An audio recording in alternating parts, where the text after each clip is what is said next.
banger, banger. Baby, calm down.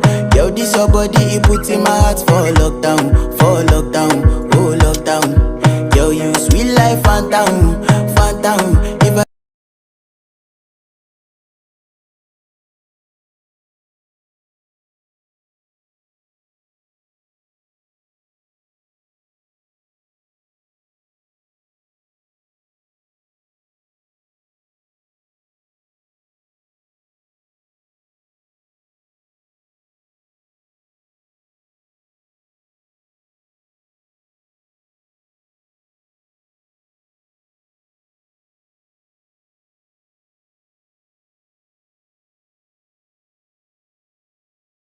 use they tell I'm mellow.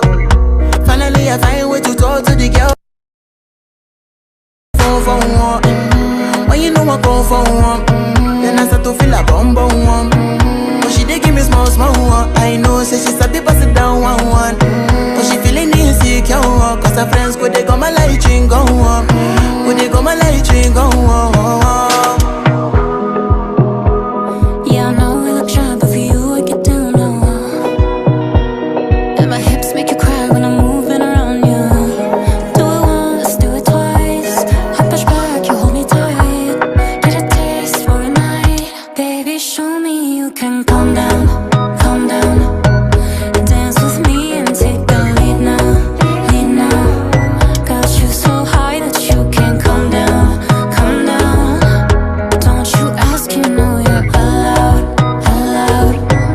When it's you, I can't say no. Oh, oh, oh, oh, oh, oh, oh, oh, oh, oh. Baby, give me low. Oh, oh, oh, oh, oh, oh, oh, oh, oh, oh. You got me like oh, oh, oh, oh, oh, oh, oh, oh.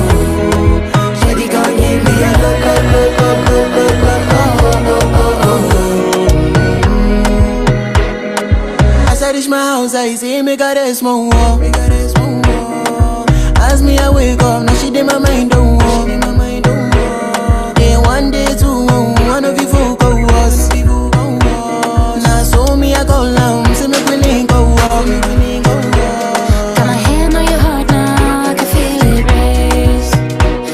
If I leave, then you say you can never love again. Wanna give you it all, but can't promise that I'll stay. And that's a risk you take. Baby, calm down. Yo, this your body, it puts in my heart for lockdown, oh lockdown. Yo, you sweet life, phantom, phantom. If I tell you, say I love you, you know they for me, young girl, oh young girl. No, tell me, no, no, no, no, oh, oh, oh, oh, oh, oh, oh, oh, oh, oh, oh, oh, oh, oh. Baby, come give me your lo, lo, lo, lo, lo, lo, lo, lo, oh, oh, oh, oh, oh. You got me like, whoa, whoa, whoa, whoa, whoa, whoa, whoa, whoa. Shawty, come give me your lo, lo, lo, lo, lo, lo, lo, lo, oh, oh, oh, oh, oh.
Good morning, ladies and gentlemen. Can you please let me know whether you can hear and see me well? Could you please send a plus in the chat?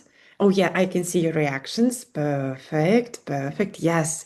Good morning. How are you doing? How is your morning? Have you woken up already or not yet? You're still in the process. How is it going? How is your morning?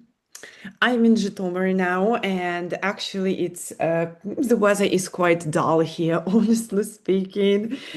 But it's okay since I had my morning coffee. So, oh, I see, Ina, not yet. Still, still sleepy. I understand. It's Sunday morning, 9:36, and it's raining. Victoria is saying. Yeah, I can relate. The weather isn't great here in Zhytomyr too, but yeah, that's what we can do with that. As people say, weather is just like a capricious woman. You can't do anything with this. Okay, okay. I see more people are joining, which is great. So tell me who was present yesterday at day one of the conference. Could you just send the plus or send the reaction? Yeah, yeah, okay. Yeah, I can see. Super. How was it yesterday? Have you already digested all the information or not yet? How was it? Awesome. Nice. That's nice. I am happy. I'm really happy to hear that. Oh, and can see cards. It was great. That's good. That's good. I'm just really happy that you enjoyed it. It was awesome. Yeah.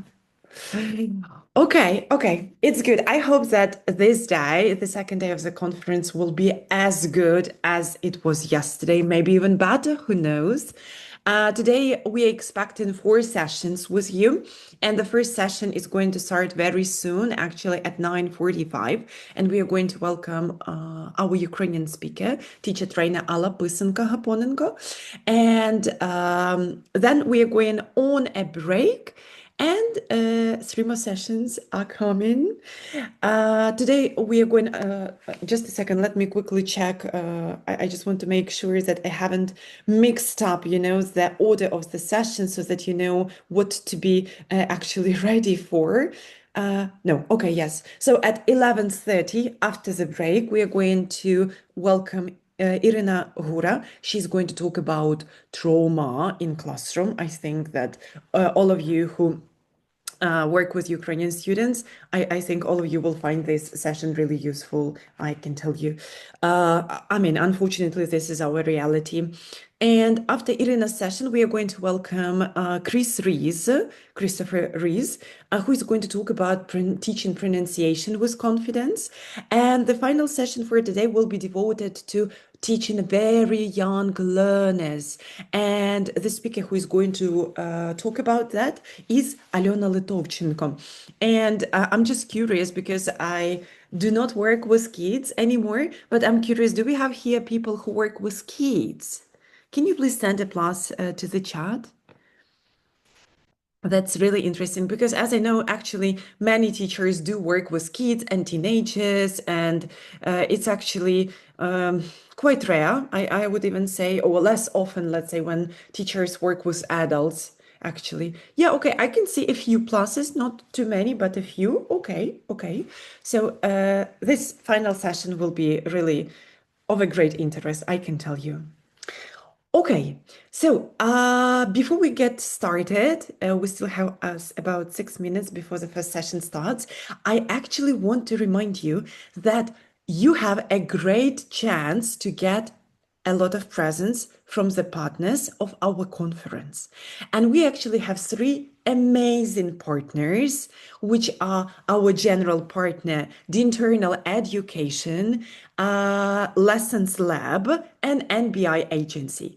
Since yesterday, you saw the representative of NBI Agency and Internal Education. Today, I really want to tell you more about Lessons Lab. So let me just quickly share the screen. I am multitasking here with two computers actually. Just a second. Yes, here we go. Yes, okay. Oh, just a second. All right. So I guess as I see, you probably can see my screen with Lessons Lab website. Yeah, I can see a plus. Thank you. So Lessons Lab, it's like a laboratory with lesson plans and not only actually overall with teaching materials. You can find on their website, in their library, more than 275 lesson plans, and actually all these lesson plan you can find lesson plans for almost any level that you are teaching, starting from A1 to C1 level. So lower levels, intermediate, higher levels, you can find anything here.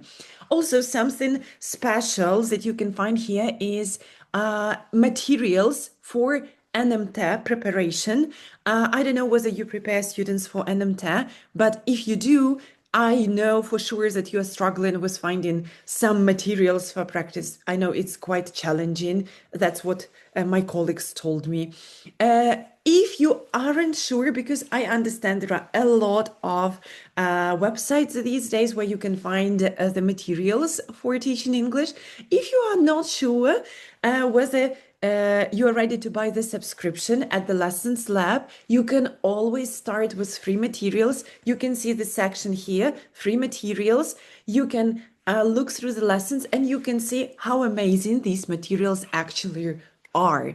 So when we are going to have a break or just after the conference, go to their website, go to Lessons Lab website, open free materials section, and go through the lesson plans that they offer here. Yeah, I can see thumbs up. Super. And also, I'm reminding you guys that you can get some presents from Lessons Lab. And if you want to get the presents, you should then participate in our giveaway. To participate in our giveaway, you will have to make a story on Instagram and to tag the partners of our conference, Lessons Lab, and the organizers of the conference, Be Super Teacher and Win-Win TTC. Let me share this. Let me share the tags. Just want to make sure that you know how to find us on Instagram. Just a moment. As I said, I am multitasking today. Yeah, okay.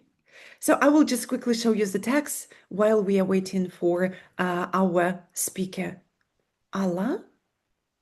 Yeah, I think, yes, perfect. So you can see here the tags of the organizers, Be Super Teacher and Win-Win TTC. This is how you can find us on Instagram. Also, do not forget to tag our partners of the conference, Lessons Lab, if you want to participate in the giveaway. And please do not postpone this because actually today, after our final speaker, Alena, will finish her session. So just right after her session, we'll take a very short break and then I will go live and I'm going to give away the presents.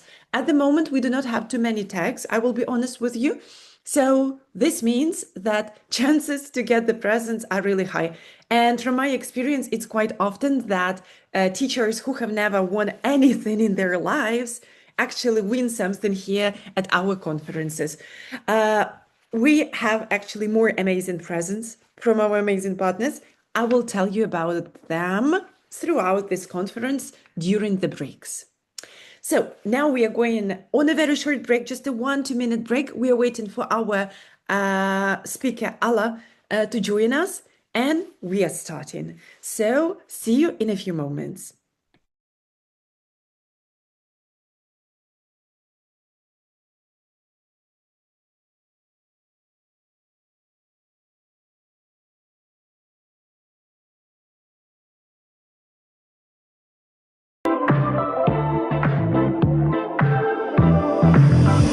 Now he's thinking about me every night. Oh, is it that sweet? I guess so. So you can't sleep, baby. I know that's that me. It's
Mhm.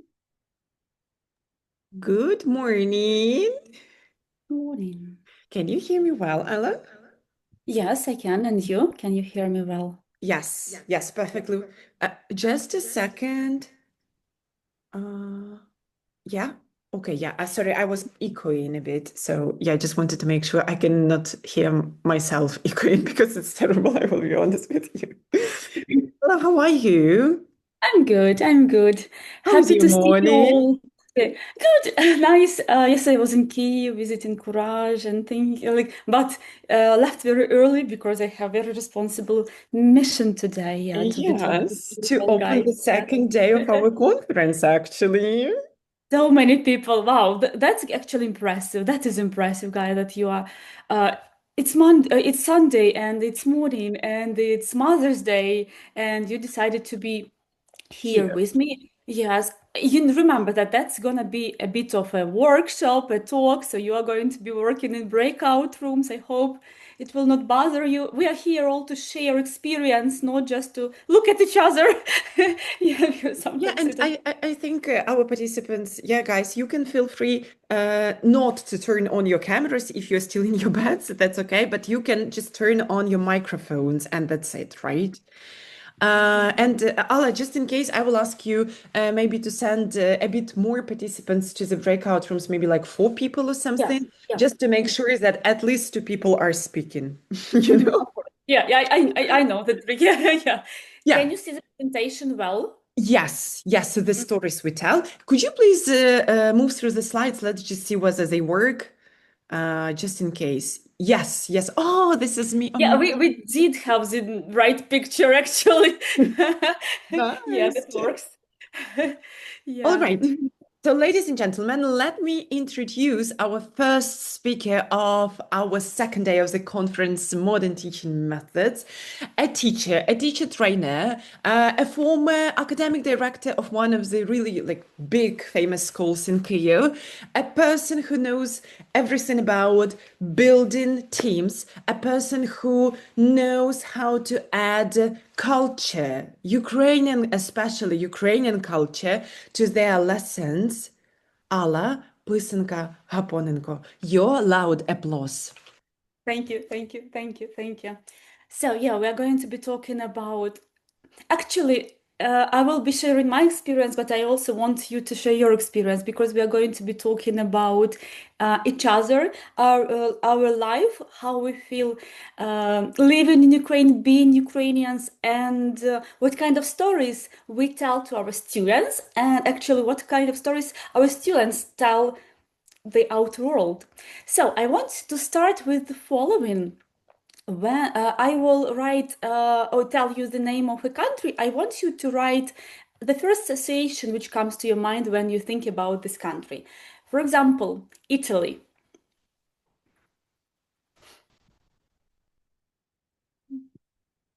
food, pizza, yeah, lemons, yes, yeah. Australia, Australia, spiders, snakes. Romania, Romania. Dracula, yes, that's yes. Humor, Dracula, yes. Gypsies, Canada, Canada Bear, like maple hockey, of course, yeah. And what do you think? What comes to our students' minds, or not our students, actual foreigners' minds, when they hear the word Ukraine war? hmm Yeah, so my guess, of course, because that's on the news, but actually that's not what sometimes we want to be remembered about because there is much more to it. So I would love to first, yeah, a bit of introduction. I'm a teacher trainer and I have been teaching English for 16 years and I have been training teachers for 8 years already. I always try not to forget to change the numbers. I have a vast experience at presenting, and sometimes what I see and feel during the conferences that we talk about different things, but quite kind of rarely talk about ourselves. But we are actually the representatives of our countries, and we bear countries within us, and how we speak, what we say, what kind of narratives we share, actually that shapes perception of us. That's why, for example, last year I was visiting Edinburgh at IATFL conference, talking also about cultural aspect, not only methodological, because come on, we know methodology pretty well. So in this session, I'm gonna be sharing on the following topic: how to sparkle genuine interest in cultural topics, where to find relevant materials, and how to adapt them to create them more effectively, which approaches to working with text can we take, and what kind of practical set, or like what I do with my students, and which kind of lessons I share. So maybe that also will inspire you to create your own set of lessons or exercises, or a bit at least examples. So now like think about the following. Really, when our students travel, what do people ask them? But apart from the war, what can it be about? I remember my first experience of being abroad. I took part in work and travel program, and they really, it was 2010, and they knew nothing about Ukraine, only Shevchenko, Klitschko, and that's it. And you are somewhere not far from Russia, or maybe you are Russia, that's it. Yeah. Is medicine good enough in Ukraine? Wow, that's actually a nice question to ask within schools. Refugees, yeah, especially Europe, yeah. Food, family traditions. I was asked about Dnipro football team. Wow. I guess that guy should be or must be a football fan. Yeah. Is it cold there? Yeah. Then it's got not about only the war, but about other things, difference between mentalities. That's actually very nice, because about mentalities, what I have noticed in the past, we only thought about other nations, like, okay, how we as Ukrainians have to adjust so that we fit this world where we are strangers. Now what they ask us is like, okay, how to deal with Ukrainians.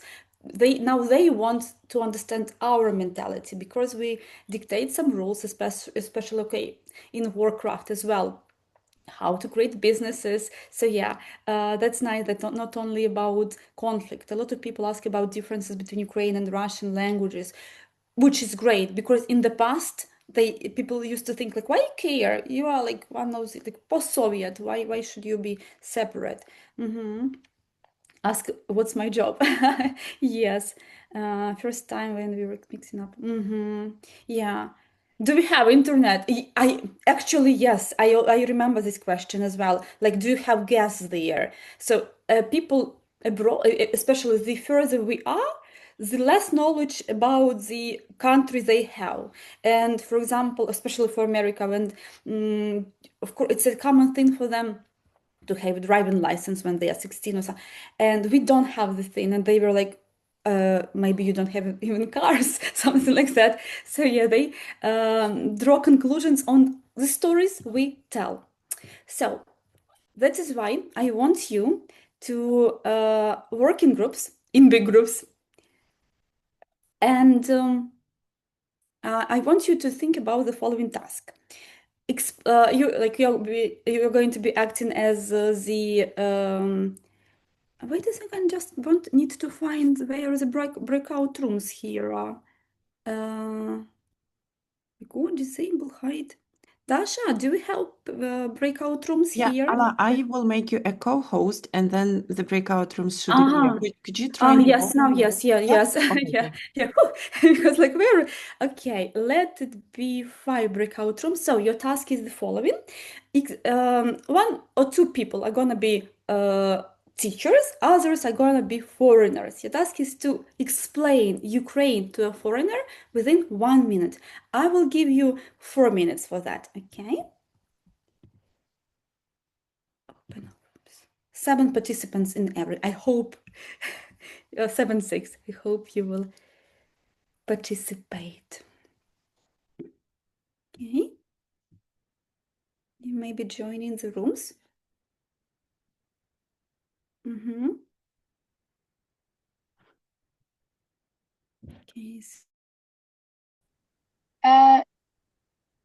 Do you want to begin? Because Ilona already told me that I can start. Okay, you can start. All I'll right. follow. Okay, deal. So I start the timer for 1 minute, so you can follow. All right. All right. Well, I'm gonna be the one who's telling the foreigners about Ukraine, if you don't mind. So hi guys. Well, you asked me about Ukraine in a few words. So Ukraine is the country with amazing landscapes that help people, such teachers, to get inspired to create amazing lessons for amazing people who are, in the period of this not easy time. I mean, help the strong, talented people to become better every single day, who create, who inspire, who teach, who study, who learn, who develop. This is the country with amazing traditions, food, and long distance and ancient background with lots of amazing everything, amazing pieces that created and helped us to become who we are now. And the fact that the whole world is watching us, on one hand, is something to be mindful about and a chance to show the world who we are. That's it. 1 minute. Oh, Where is is it enough?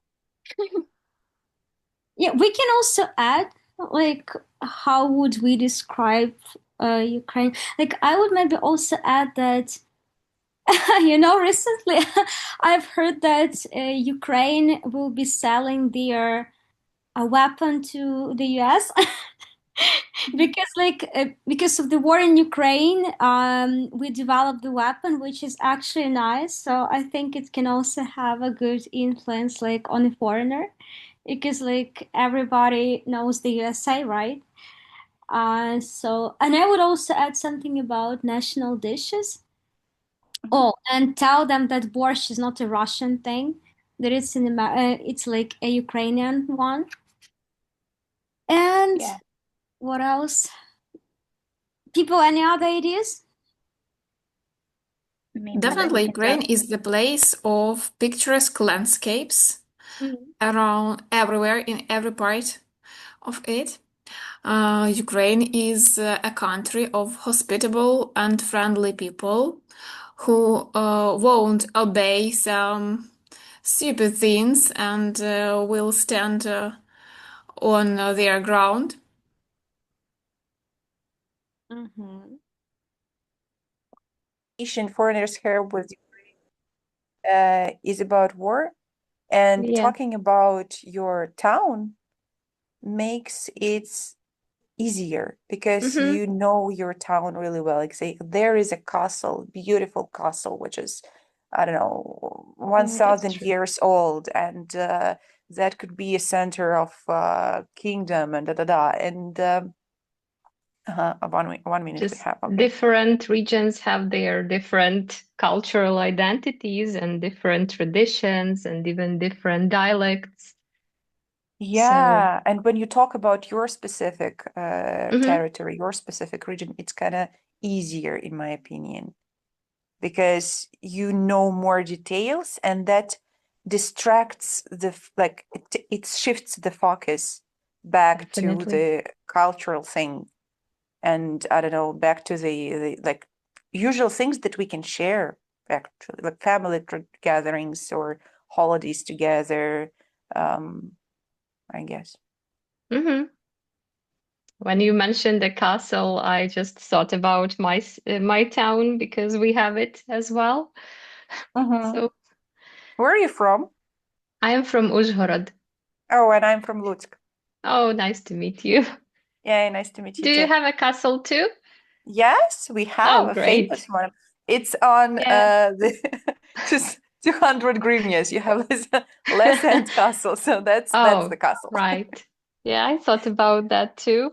I was not sure if that is something in Lutsk itself or Lutsk region. Yes, exactly. It is. It is. Hmm. Oh, that's cool. But that kind of simplifies the explanation, you know? Yeah, yeah. And you see that and we already have something in common.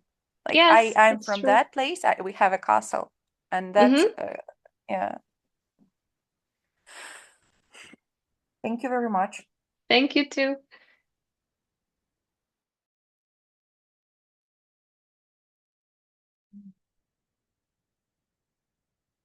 Okay. Hope you're all here. Let me start sharing the screen. So, guys, dear colleagues, what have you been discussing? What points? What have you mentioned?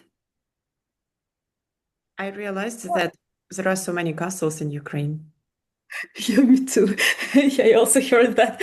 Yes. What else? It's hard.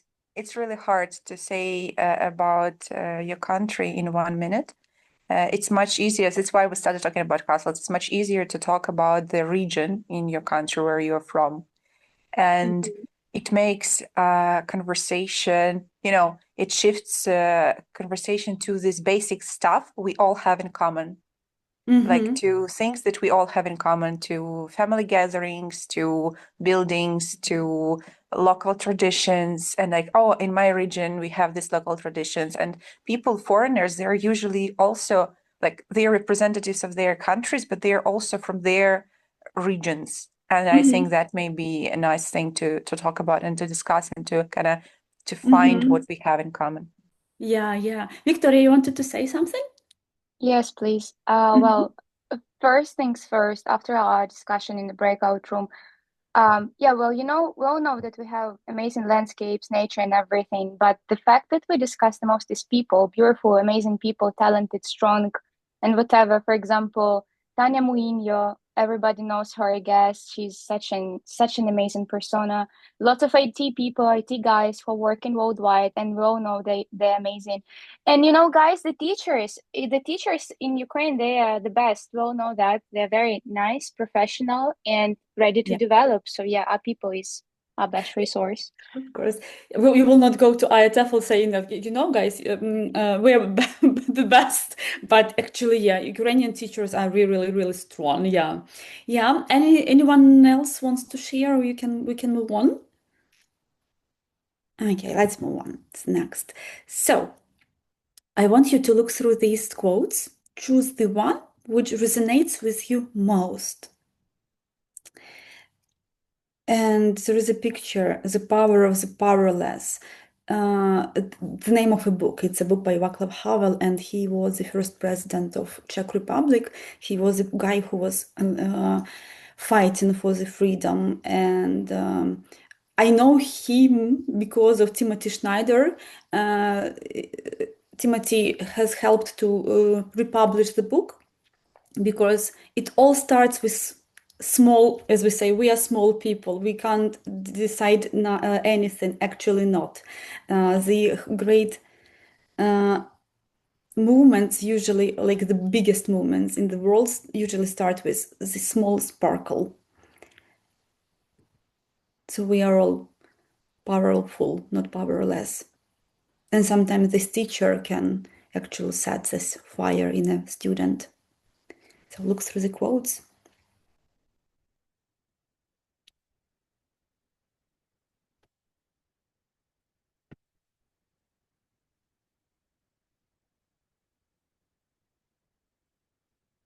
You may, in the chat, you may write which number resonates with you, and if you want to comment, it would be nice for 1, 4.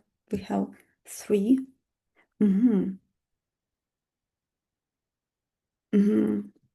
In times of war, the fourth one, yeah, in times of war, culture is not ornament or decoration, it is the backbone of nature. Nation, yes. And actually, what is culture? Culture is not only about dances or like traditions or something. Actually, this is how we exist as people, because it's like how we walk, how we communicate, and of course, to the most sophisticated forms of art.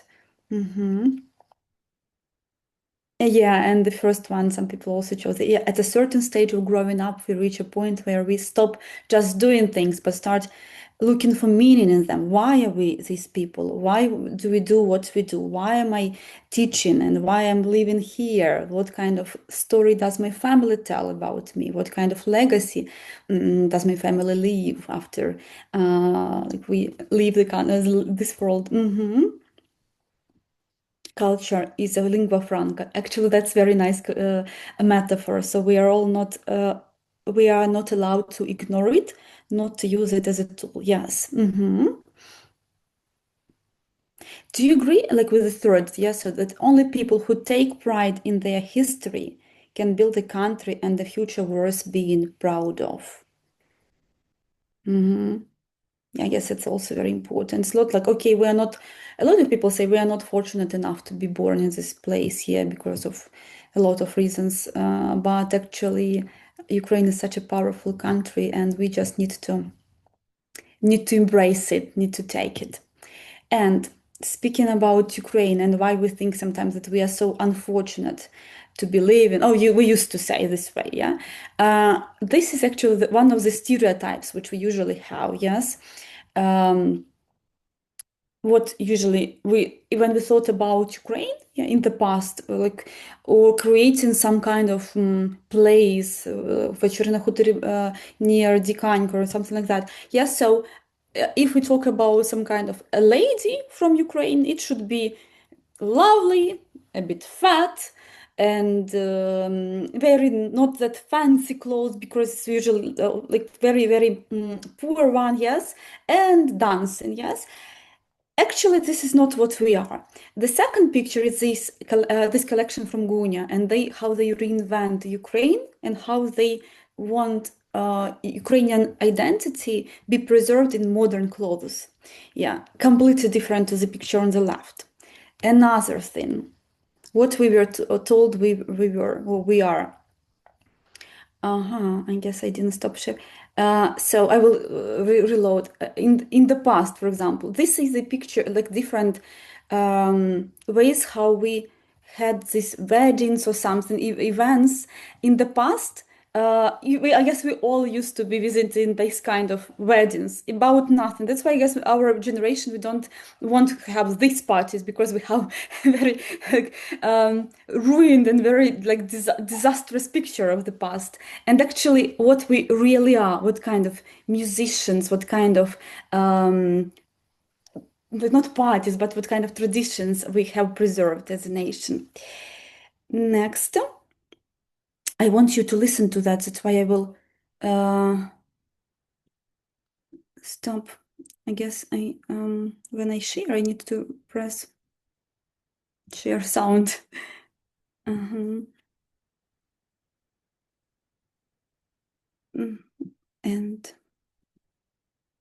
here.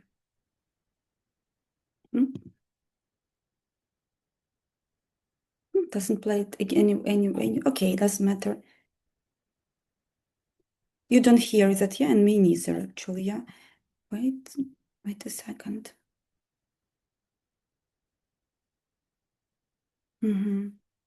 Just want to share somehow.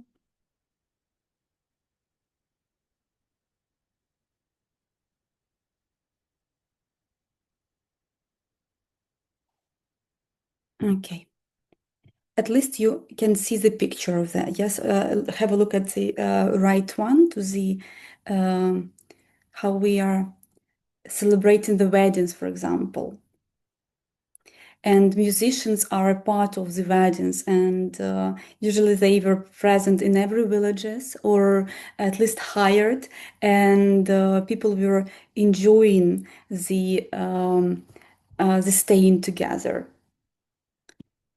Next. So speaking about inspiration, what we actually like do to I have a lot of lessons which I create, and what I do, I visit different events, cultural, and then try to get inspiration to create the lessons on Ukraine, on our traditions, on different occasions connected to our being. Put a plus if you have ever visited Ukrainsky Dім. It's in Kyiv.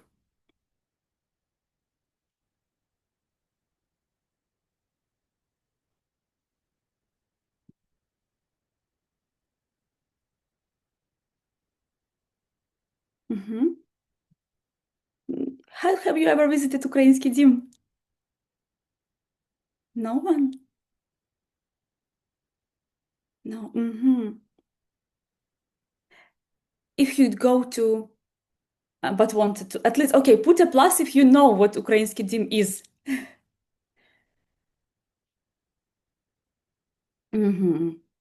Oh, that's nice. That's nice. So it's in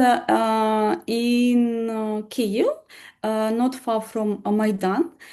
In the past, it used to be of course, the building devoted to Lenin. That is why if you look at the architecture, you see that there are these circles, which means in the past, of course, there was a huge statue of this man, who ruined a lot of actually huge legacy from us from the past. Now they turned it into the cultural hub, and every second month they host exhibitions about, for example, about the last ones. Хліб, Ukrainian bread, how it was created, what kind of legacy we have, what kind of how it all started from the prehistoric times. Even they had this artifacts from centuries BC. Now, then, for example, in spring there was the exhibition to Boychukisty, and they were also just talking about the how art influenced, and how our people, our women actually, because it was about the women in this era, how women preserved the collections of art. Next, Saint Sophia Cathedral. Have you put a plus if you have ever visited? Yeah, no, I'm pretty sure that you know where it is located if you have visited it, or maybe you have a plan to. It is one of the most ancient buildings of Ukraine. That's where in the past Volodymyr and Yaroslav were signing different agreements. And that is why sometimes when there are delegations from abroad, especially from France, Zelensky hosts them here because of historic meaning. Yeah, and Sofia has witnessed a lot of regimes. Yeah, it was I don't know how it happened that it wasn't blown up during Soviet era, because they had the plan, or when we had Mongol York, but it is 1,000 years old, that it preserves our identity, I would call. And another one, very, very different from from Ukrainsky Dім, Sofia Cathedral, but like, for example, Courage. Have you ever visited it? Always wanted to visit. Guys, it's today. If you are in Kyiv after the sessions, go go and do that. Yeah. Why it's so cool? It's not about the party, what maybe some people think. It's about gathering people who are like-minded, who share the same beliefs, values. You can hear the lectures there by Sternenka, or for example, even Yushchenko, Natalia Krivda, on different topics. It can be about war and how we are functioning, or about preserving culture. If it is devoted to some, I admire Courage during the winter time, because every time they devoted to Christmas, and you can see the craftsmen from all over Ukraine who create different candles or wooden stuff, diduks, and you can so just set aside some money, because you will definitely spend some on this crafts stuff, because it's just how they accumulated so many talented people in one place. It's just wonderful. Let's move on. Another Shukariba, I showed you the videos of them playing. Sorry, without the sound, I need to see how to fix it. But still, these are they were underdogs, I would call them, at the beginning, because when they started existing, no one listened to them, because Ukrainian music considered to be pretty like for narrow circles only, yeah, and not for everyone. And then they started playing at Courage, and then they are very popular now. Even this year, they participated in Natsvitbir for Eurovision, and many people now invite them for their own weddings and to celebrate different holidays. For example, the same in Kiev, there is a club, a closer club. And before the war, a lot of foreigners even came to that club to have party, hang out, and then just leave next day, because it's like legendary one. I have never been there, but now Shukariba is performing there. So it's how we have shifted from this rave mindset to integrating cultural aspects into some of the parties. It's not like they are always performing there, but that's impressive. And they host really вечорниці, these events which we have, but like which our great parents, grandparents used to have, but in modern way. Mur. I guess there is no one person who has at least hasn't heard of Moore. Yeah, Moore is amazing. Yeah. Of course, there is a lot of dispute if it's theater or maybe it's only performance, but the way they are, how passionate they are about what they do, sparkles this love to culture, to Ukraine, to exploring in many hearts and teenagers. I presented the tickets to my aunt for Moore concert in Chernihiv, and she went with her son, and after visiting it, he came back saying like, we need to make everyone speak Ukrainian. Like this kind of nationalist was born within him, within one theater play. But as I mentioned in the past, Moore was not that popular. Shukariba was really not popular at all. And I create these lessons about Ukrainian culture and here and about different. Basically, I do that not according to the plan, but according to my vocation. What I like, I create. And a couple of years ago, I created a lesson about Shevchenko and shared that with my students. And if you think that they were super impressed by, and it's not like after the lesson, but before the lesson, when I said like, okay, today we're going to be talking about, like, we have this Shevchenkovsky days. Yes, I want to talk about that with you. They were not happy at all. Why do you think when we introduce such topics as let's talk about Ukrainka, let's talk about Ukrainian literature, why do you think our students and actual people around are not that fascinated? It's called stereotypes. It's boring.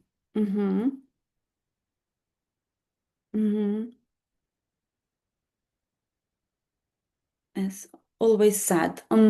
Yeah. Семья крепака. Yeah. But actually, a lot of people say, well, okay, we covered that at school. But when we ask them, what do you remember about the poem? They know almost nothing. They talk about literature, yeah, because our students judge.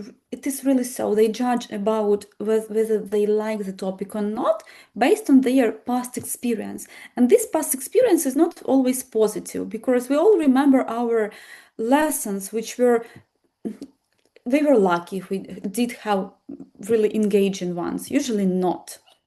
And that is why when this year in Lviv, you definitely you have heard, at least you have heard of the Zany Gallery and what kind of outbreak of interest it caused when people were queuing to get in to see the exhibition of Shevchenko, but not as a poet, but as a artist.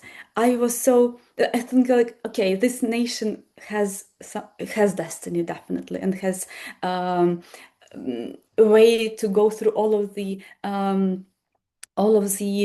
sorrows, because actually we are interested in what really matters. So what we can do as teachers, and as, because whether we like it or not, for our students, we are influencers. That's why they chose us. They are not, because you're not working, I guess, for public sector. You're working in a private school, and students choose us because they may pay. They choose whatever they like. Who they want to pay, or whoever they want to pay. Yeah, and they may be following you on Instagram, and they may be looking at you and thinking like, okay, she has visited this place, maybe I should. So these are, for example, from Ukrainsky Дім, виставка хліб, виставка of or exhibition of хліб, Maria Primachenko, and others. And yeah, it all is spread. So they see that you do something, you don't tell them you should go and visit. You take action, you visit exhibitions, you visit conferences, and then somehow you inspire them to follow your lead. And somehow, really, it's not that they will do that immediately, but every once and again, they do try to they have this interest, and that is why they, if they have time, they pay a visit to different ones, different exhibitions, or gatherings devoted to culture. And here it's very, very important to know your students, because, as I said, I thought at the beginning that everyone should know something about Shevchenko, but I failed, because they didn't. Even, some student of mine even said like, "Alla, don't bring me these topics. It's not. It's out of the scope of my interest. I have another one, ESP." But which means I didn't prepare her, and which means she really doesn't want to, and maybe I shouldn't be pushing. It's very important not to push. So the question, when we introduce such topics, we really need to think about if they really care, what do they care about outside of classroom. Because it shouldn't be always about Shevchenko. Let's start from him. It can be about fashion, and if your student loves some fancy things, maybe you might bring a lesson about Bayinsky. We will be talking about it a bit later. And what do they have opinions about during the lesson? What kind of statements do they mention and state? And that, so that you understand, okay, that will be interesting to develop for the further lessons. And what kind of effect can it make in the daily life? That is why, as at the beginning, I said you pretty vague task. Describe Ukraine to a foreigner. Too much to say. The same, like, describe Ukrainian tradition, describe Christmas in Ukraine. I don't know what to say, but if you make it personal, what traditions of celebrating that matter to you, which yes, which don't, why, if you make it about the student, somehow you can sparkle that. And it shouldn't be that you craft a whole lesson about the Christmas in Ukraine. It can be about Christmas in Britain. And what do you think what is happening in your family, in our tradition? And for example, in 2 weeks, in 2 weeks, we are going to have Vyshyvanka Day. And just, it's so cool when you start a lesson and you're wearing it. You start a lesson, you see your student is wearing Vyshyvanka because of this International Day. And especially if this lady is in Germany and she wears and actually this is her who inspired me to wear Vyshyvankas on an everyday basis, or some kind of items of clothing, because she has huge, like, really a collection, and she wears that on a regular basis in Germany, in Berlin, and inspires others.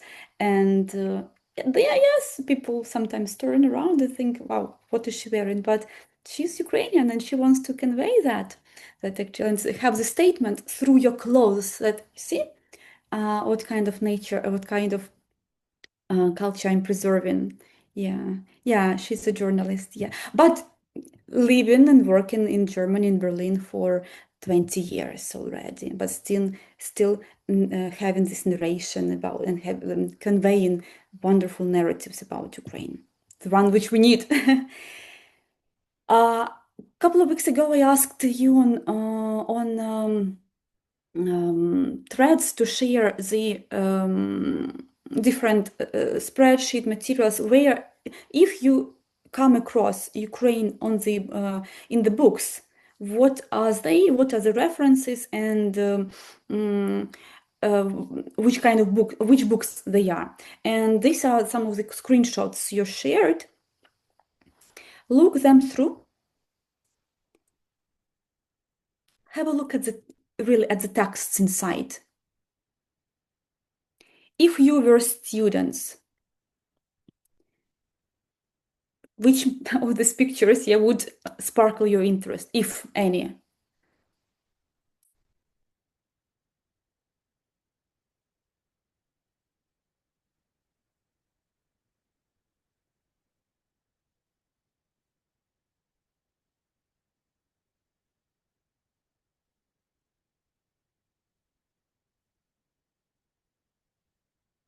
Third one.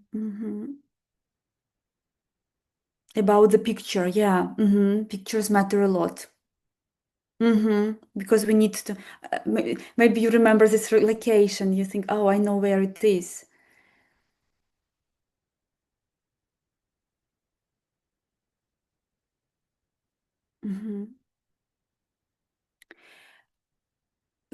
Speaking about the first picture, it's really nice in terms of vocabulary clarification, like, okay, kwas, and just how to explain it. Very like basic activity we really need to know, but that book doesn't develop it any further. Okay, they matched, and that's it. What should they be doing with that further on? Because maybe it should provoke some discussions, like if you have eaten any, if you have done or made it as a meal. Pictures as on the third one, of course, because we value and we treat information through our eyes first. Yes, Biha, you mentioned. And actually about the last one, about Shevchenko, I also showed you the pictures about that. Why the last one is not very interesting in terms of like engaging? Because again, dry facts, no hook at all.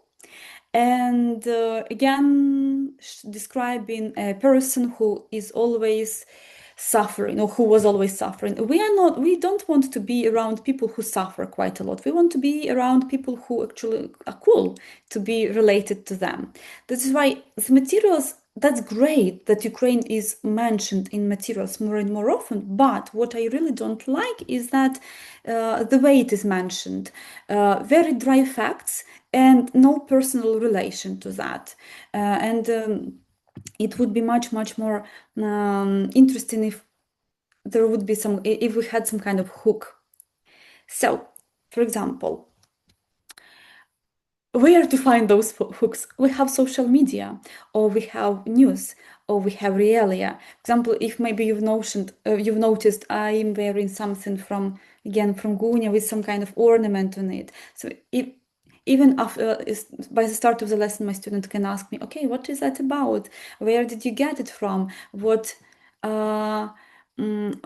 kind of ornament, or in which regions of Ukraine can you find this ornament? Social media is another wonderful tool, because they react to the events very fast, and of course books cannot catch up with that. It means, like, as if, for example, for Shivanka Day or for Easter, I really love the videos from Lviv where people record or take pictures of people wearing Vyshivanka and this street. That's amazing.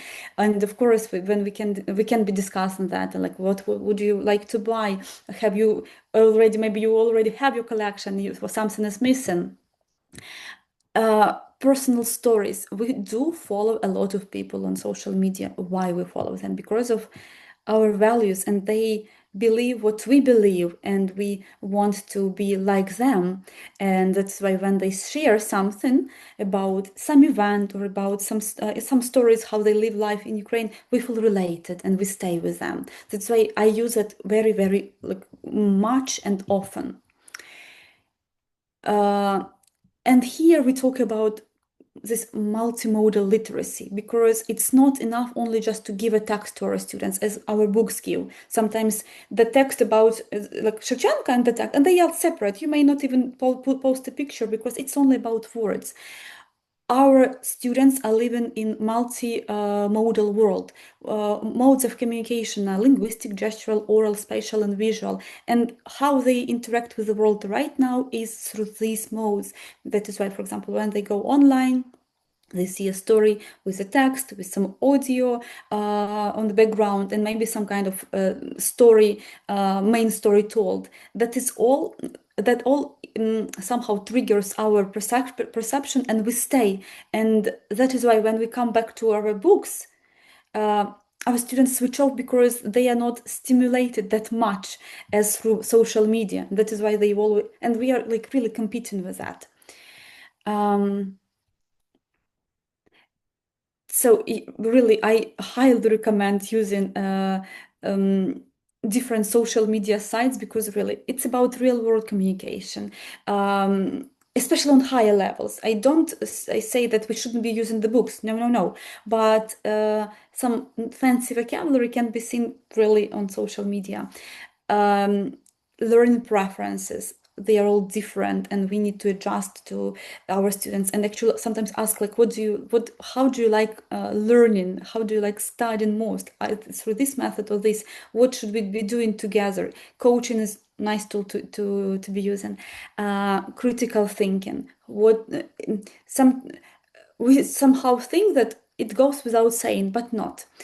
Language contextualization. It's another thing which really our students adore when they learn something and then they meet that somewhere in a movie, for example. Accessibility, inclusivity, and it enables self-expression and encourages meaningful interaction with digital tools. And for example, one of the lessons for my students, how we can integrate it in everyday life. I have a group of students of pre-intermediate level, and they are learning the language. And with them, I do use a course book, but the materials I try to integrate Ukrainian culture. That's why what I do, I found information about Bob Snail. By the way, have you heard of the of this brand? Do you eat it? You know that they're from Ukraine, right? From Vinnytsia. So I decided, okay, some of the controlled practice and like some of the review materials will be built on that. So that's a lesson which you may actually take with your students to practice grammar revision. But I started with this context. They watched different videos, like 2 videos, and asked and discussed which video would make them buy from the brand. And it's not Monday, Tuesday, Wednesday, Thursday, Friday, Saturday, Sunday. This one. It's maybe started playing. Hey there, it's Bob, snail that makes sweet, healthy treats. Here's the deal. I take fresh apples, crush them up real nice, bake them with care. Like, this one, I will not play it. And decide like which of these videos make them want to buy for the product, yeah? Then we have this leading discussion. Second, yes. We have this discussion on this level, pre-intermediate. Yeah, what snacks are popular in Ukraine? Do you read the ingredients? And basically, if they want to, if they check if the ingredients are natural, all this stuff. It's here, these videos, you can be choosing any, just to have this visual and emotional exposure to the material. And then I asked them that actually, do you know any Ukrainian food sold in Ukraine and sold abroad? Like, maybe no, because usually we don't like, check this information and sometimes don't care. And what do you think makes a food brand successful in other countries? Brainstorming a bit again for intermediate level. Then, so generally here in the previous, I had this hook and like, okay, they know that this brand is from Ukraine and sold all like around the world. Interesting, because as you also mentioned, yeah, we also use it. I tend to use pre-teach vocabulary. I tend to do that now within a text. So look at the phrases, try to guess what they mean, not taking them separately from the context. It can be either the sentences or just the text, but I highlight the ones which I think they might fail understanding. That's why let's have a look. Like pre-teaching part, yeah, pre-teach vocabulary part. Done. So this is this text. Apples and berries in difficult time became very successful. Again, pre-intermediate, like low pre-intermediate. Then they do grammar exercise, filling out the gaps. A lot of gaps. It's like drilling activity. Is, do, are, does, did, was. And so the first task is like controlled practice. They need to fill out the questions with the words.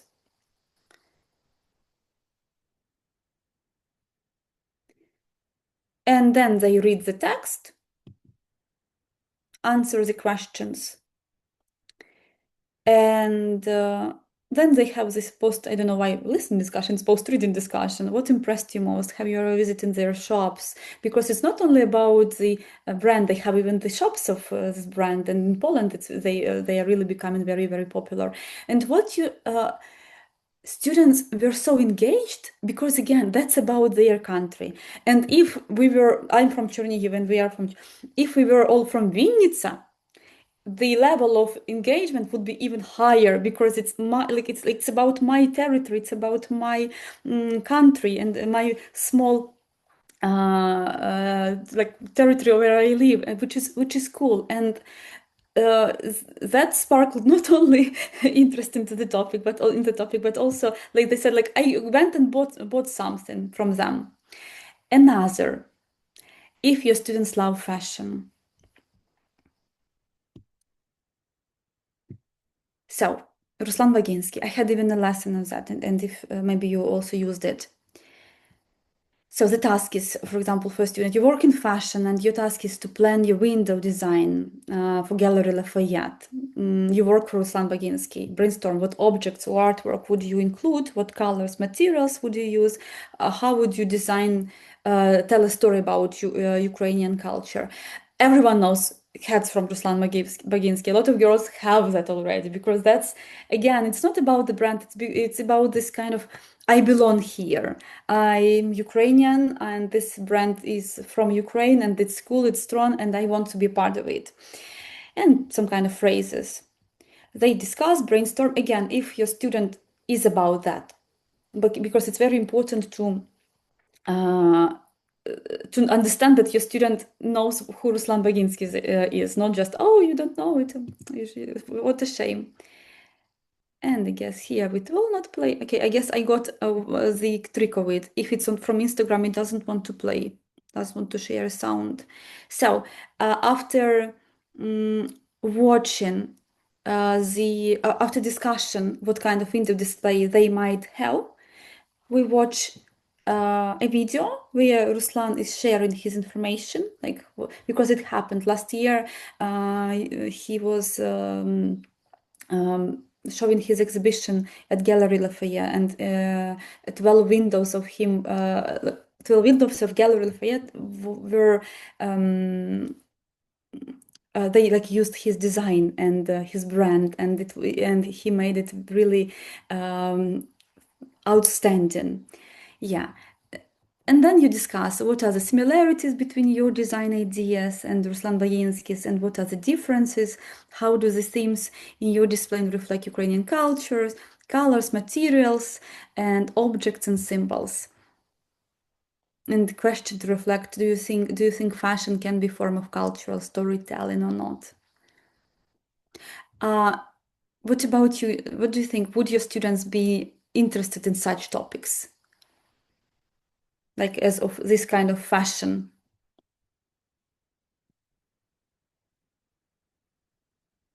Because again, if you we need to know if it's a girl and she loves spending money and stuff, yes. But I guess if it's a man IT guy, maybe you're like, who is Ruslan Baginsky? Like, but it's a stereotype for me.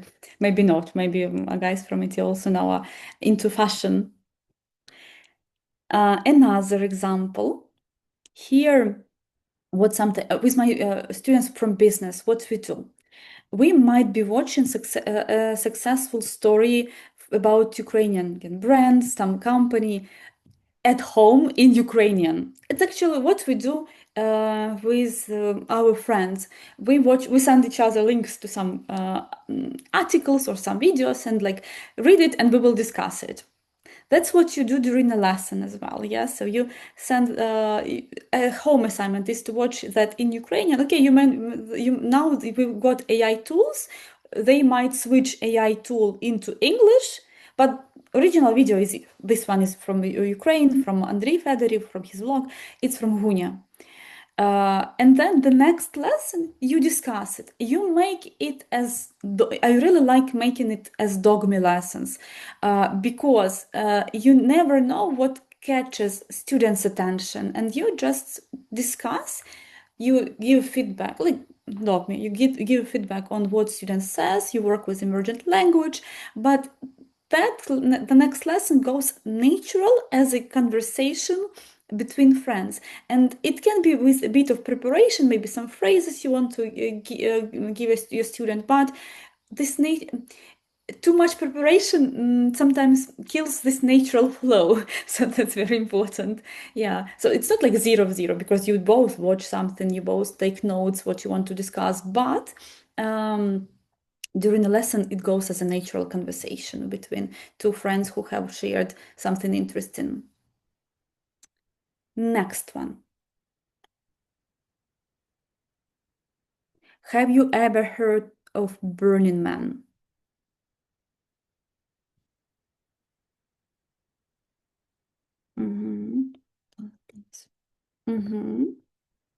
What do you think? Have your students heard of it?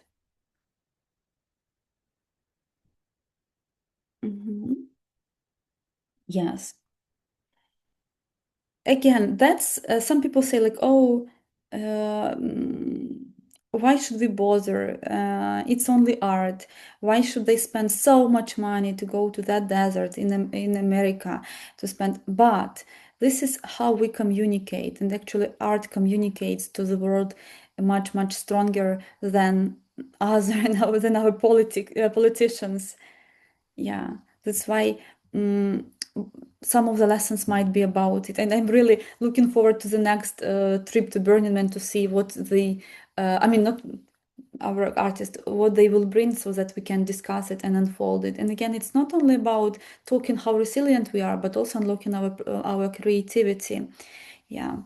And this one was just great. They had music line for it, and the signs. It was of 2 years ago, but still one of the greatest artworks ever possible. And again, it's all the creative matter, because it doesn't require huge technology, like high tech one. No, just to show with simple materials what Ukraine lives through every day. And of course, a lot of people, they try to look at the signs like Kharkiv, Kherson, Chernihiv was in the center. That post was in all of the Chernihiv publics, because of course, we feel related. And here I want, you to be my students. Have a look at the, I know we use money, now online money, but have a look at these pictures. Silver coin of Kiev Rus, Prince Volodymyr the Great. So that's a picture of that. Next, 1 hryvnia of 1995 and 1 hryvnia of 2005. And the question for you is, does he have a mustache or a beard? What changed between the silver coin, the banknote of 1995 and 2005 banknote? And why do you think the designers changed the appearance? I want you to, really, it's nice if you take a screenshot of the slide because you will need it for discussion.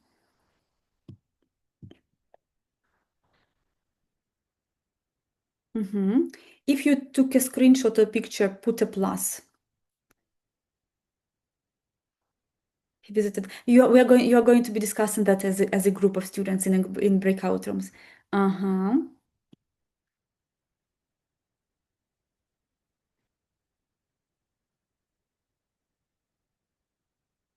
Okay, I will give you 3 minutes to discuss.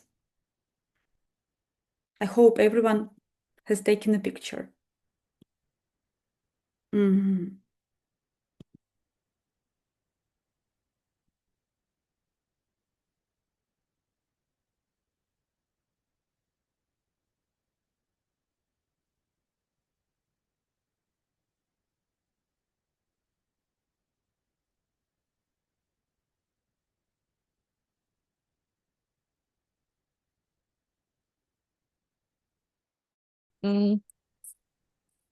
Like 333, I just took a screenshot. I actually think it just maybe it has a difference just according to the time these banknotes were created. I don't know, maybe it was reflected to the time, something like kind of marketing trick, something like that. You know, frankly, I believe there is a mistake on the pictures because I'm old enough to remember that this. No. I don't say it's a mistake. I just say that these banknotes were created in the time, and it reflected the time it was created.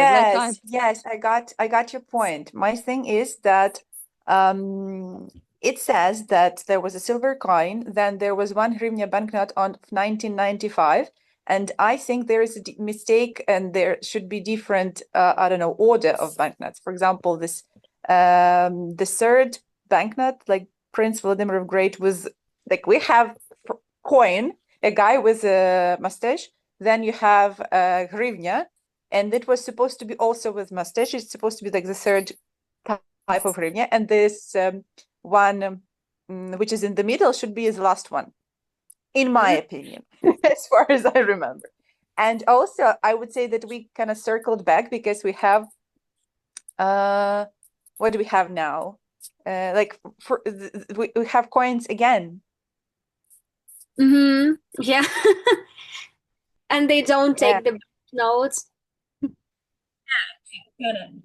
There's a whole circle here, and there's definitely a difference in style, but why? And if as we need to answer the question why, I believe that's because I don't know, fashion. Yeah, I also was thinking that it was just like kind of something that people expected to see on banknotes, and it was designed recording people's I don't know, people's imagination, I don't know, creativity that time. Maybe it was more stylish that time to be with these kind of birds and mustache. And that's what I'm saying, because like this the last picture, like the third one, not the one in the middle, it seems to me that that's supposed to be the second one, and that's 1995. And my father, for example, and a lot of men used to have mustaches. They Yeah, wouldn't have. full of this trend. Yes, I Yeah, can yeah. relate. So maybe that's because of that. Ladies, what do you think? I have no idea. I don't remember the banknotes. As I say, I'm old enough to know. So Yeah, it has some logic. Just something that people expect to see, and what they expect to see, and that appears on banknotes, and not only. It's just like kind of marketing strategy for the people to like use the money the way they want them to use. yeah, and do you remember there was a rumor about another the Ukrainian money design was like considered to be the most beautiful or something like that. That's Yeah, inspires. I heard it. But it was pretty popular because we kind of want to like what we use. And I'm personally annoyed with these little coins that we have now. You're what? I'm annoyed. Yeah, I don't like them. They are very small. I can't. and uncomfortable to take them in your wallet. Right. And now even both of banknotes not comfortable to use for us as well, so we don't care what They're is not. depicted in Yeah, and they're not in use. They're not in Yeah. use anymore. Yeah, I mean just Like, generally paper money, not just this, but generally paper money is it for us. It's only the sound beep beep. That's all. But paper well, yeah. money has another feeling. Like when, when I take the money in my hands, like I feel calmer. Like when I start counting them. You need to have bigger banknotes. I really love this 1,000 hryvnia banknote. Yeah, I think it's my favorite one. It's blue.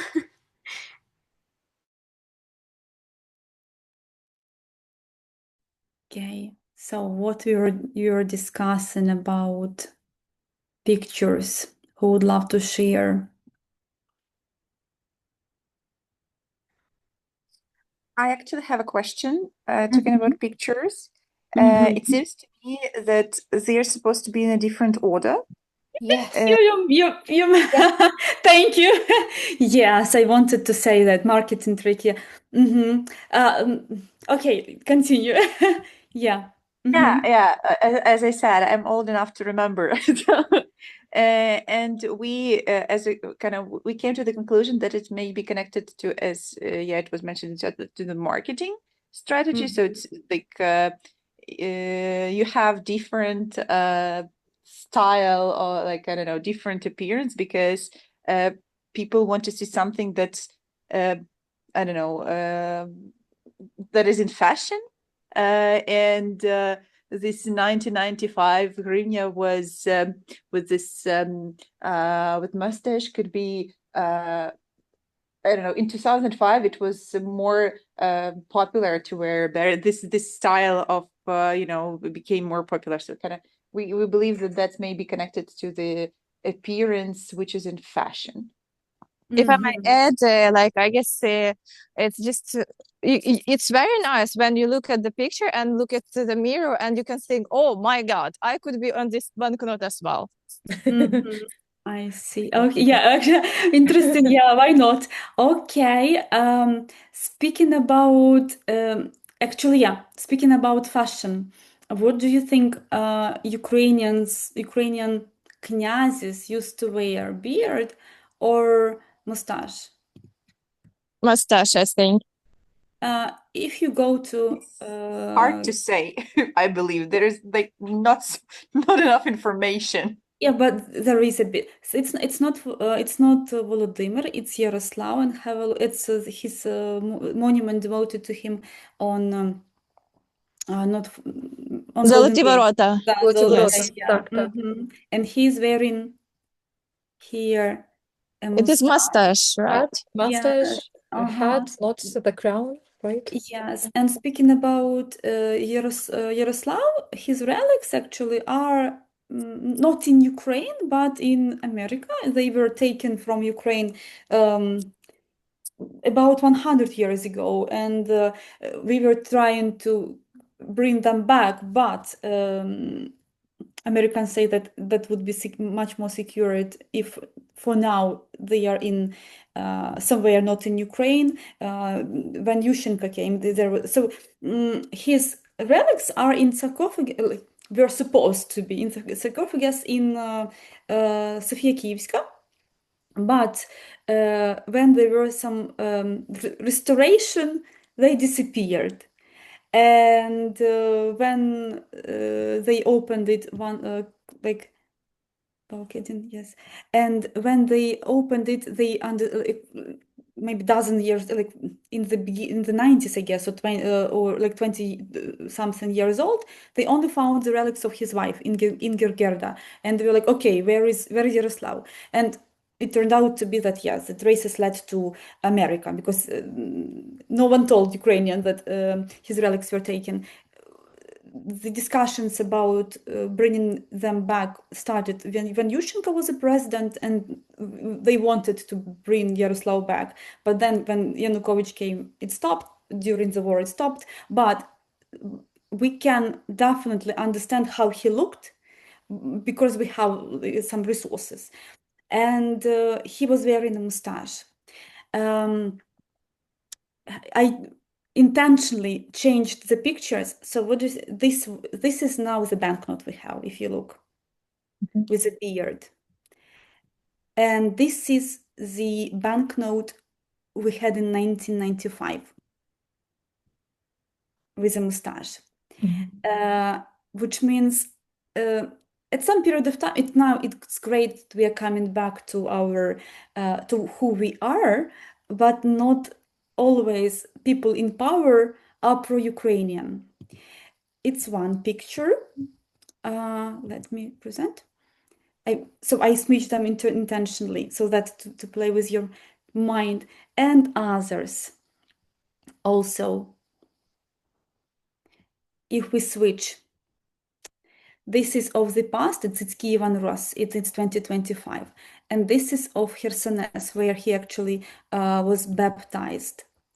So you discuss that with the students. You may even ask them to mix the pictures, and then you give them the text. Can you please look through the text and read?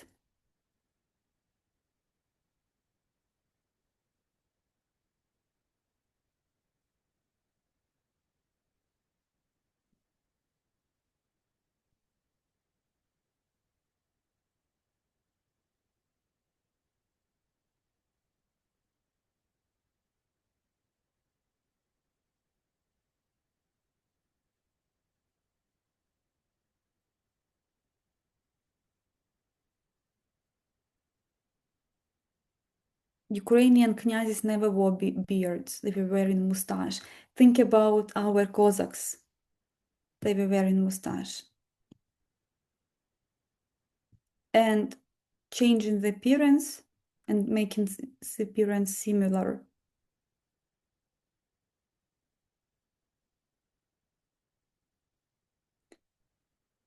Is done intentionally to make us with language the same. Remember those dictionaries which made Ukrainian very similar to Russian.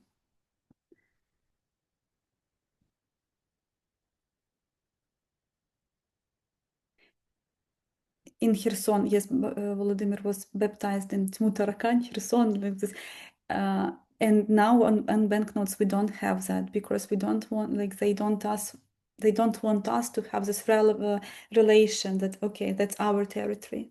That's like nowadays Ukrainian territory. We need to start noticing things. Another thing about Skovoroda.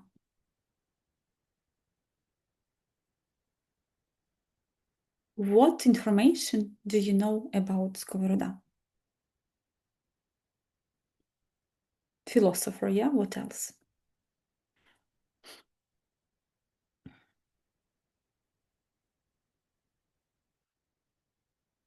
Okay, who Grigoris to writer as well.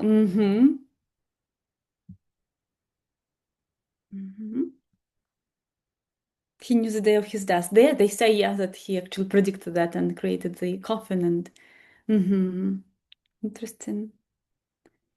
Okay. But like wandering philosopher, yes, with a book, something like that. Have you ever noticed? So that's below that the picture. I'm not gonna be tricking you now, right now, just as it is.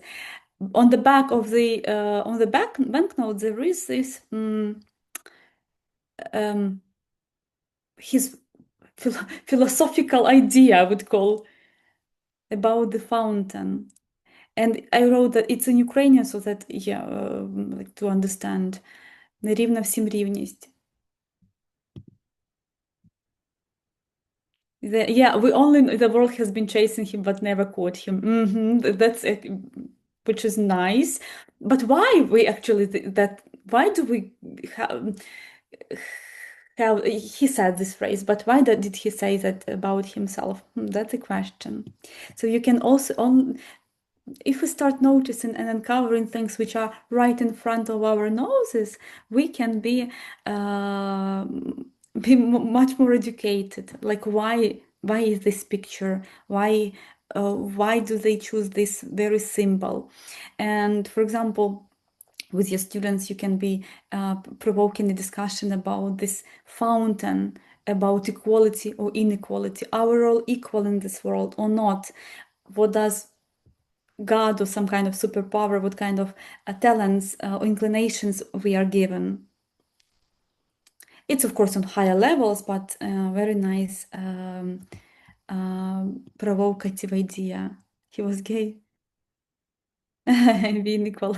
Who knows? There is a legend that he once escaped his wedding. He wasn't married, but he was engaged to one lady who was his student. It's a legend. Still, should we believe it or not?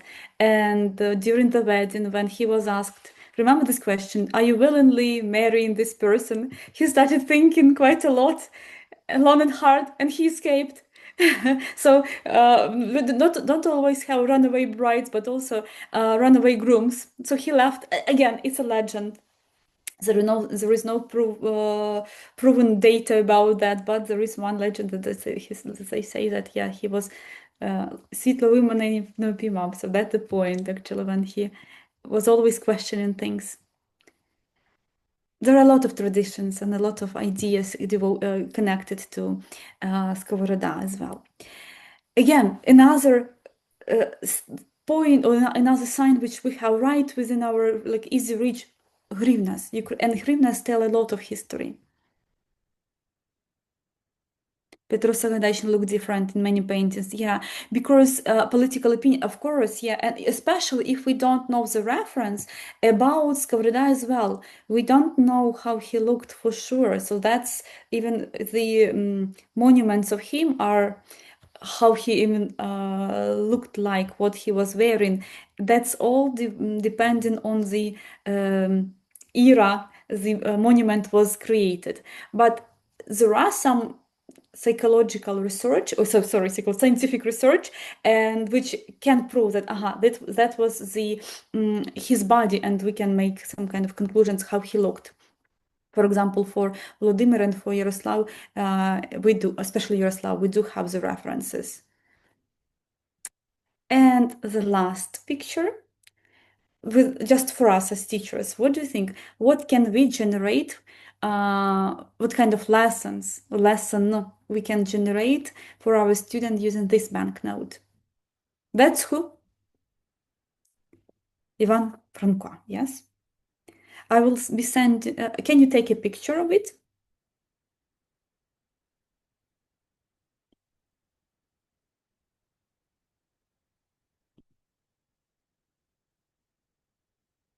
Create a list of things which can buy with it. Let's not talk about the purpose of money, but about the what we see on the banknote. Yeah. So please take it. You may just Google 20 hryvnias banknote.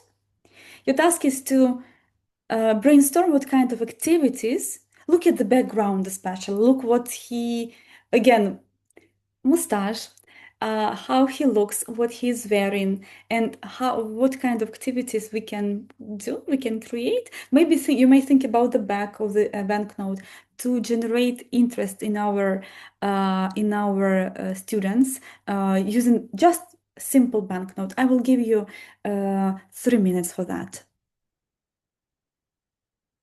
Mhm.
A lot of the students know some background, like Ivan Franko's background, and because it's actually can be depicted on the banknote. So you can learn something about the person and at the same time understand why these images are included. Yeah, I agree. I think it's most like he looks fashionable for that time, and I guess it's one topic we can cover, and as well the nature, like nature, maybe as well about what they know about place he lived, or just generally about some kind of inspiration when. Like in case of getting inspiration from nature by writing his poems and so on. Mm-hmm. Hola, hola. Yes, I'm here. Have some ideas? To be honest, not so much. Kind of, I don't know much about Ivan Franko, to be honest. Actually, So, we have invented one task that we can ask students to share some or to maybe even Google some information about his background, because like I have told that Ivan Franko was the first one to introduce this tradition of wearing vyshyvankas with some other clothes, like not like fully dressed in vyshyvanka, but let's say combine a vyshyvanka with like casual pants or something like that, like that. So, and like his background can be depicted on the banknote.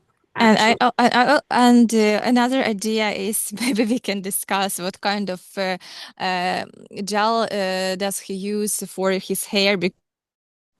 Hello? Oi, sorry.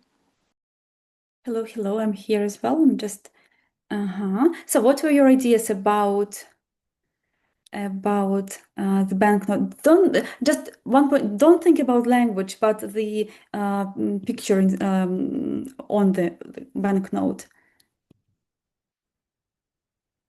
So what were you generating? Okay, так. Fancy hairstyles at the beginning of the 20th century. Top 5 how to style embroidered shirts in Franco style. Wonderful. Yeah. Just wearing vyshyvanka or making a statement to the world. That is impressive. Mm-hmm. Vyshyvanka, combining vyshyvanka and jacket. Mm-hmm. Discussing relationship with his women. Yeah. That's actually, they are humans, and when we really humanize them, students love shampoo he uses. Yeah, when we talk about them as people and not making them, setting them on pedestals, it's just it generates so much more than thinking like, oh my God, he has been suffering the whole life and he has been only creating the masterpieces. No, yeah, we all like know that he was living with his mistress and with his wife, or like Kotybinsky was writing the letters to his wife and to his mistress in just in different the same letters, just in different languages, Ukrainian, Russian. Yeah, that makes them humans. Yes, and again, maybe also some students might think like we are all flawed, we are people, and we shouldn't be separating them. Maybe now he would be cancelled. Who knows? Like, oh, you can create a lesson. You can Franco be cancelled nowadays. Yeah, but about Vishwankas, you were also right that he was a trendsetter, and in a couple of weeks, on every third Thursday of May, we celebrate Vishwankas Day, and that's actually the point what you can be bringing on the table and discussing with your students. They will really like it. He would. Any questions? Definitely cancel. That we need to cancel everyone, guys. Shevchenko was a like really not drug addict, like alcohol addict, and yes, a lot of it turned into modern Ukrainian songs. Yeah, actually, Pivovarov does great thing. A lot of songs sung by Pivovarov are written by not by him, but he has this kind of your lyrics, my melodies project. He turns wonderful poems into music, and now we all are singing, even not knowing that we are singing the masterpieces of poetry. Alcoholic, yes, yeah. Come on, yeah. And Shevchenko was really fashionista of that time. Graven having a lesson in on a graveyard is actually pretty interesting idea, but because in Lviv you have such a place. Kozlovsky, yes, Kozlovsky song, why are you чого являєшся мені у сні? Yeah, we can be talking about different. On the riverside there is the Lviv Opera Theater. Again, another like thing to provoke discussion. Okay. The last point to share. I really love this saying. We carry the whole culture within us. The only thing we need to start is to notice. You shouldn't be. I told you that I visit different events, exhibitions, but we just might look around and notice what is right in front of us. At least money. Because every town, every village, every city in Ukraine has history. And for example, I'm now creating like series about Chernihiv, and I know that only the people from Chernihiv will like it because that's our place. A friend of mine has created or is creating the series of lessons about Kharkiv, and we know how people from Kharkiv just adore the city. That's why as soon as we start speaking, it's not like we have to eliminate New York, no, but adding like, okay, I know something about this city, but I want also to bring something to the table from my country. That's inspiring, I guess.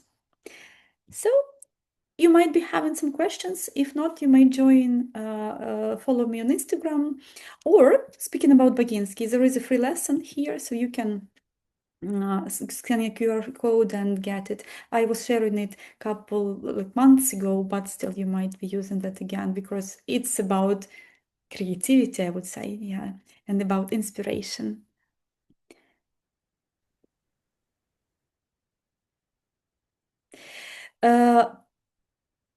Yeah, too much paper kills the natural flow. Sometimes, yes.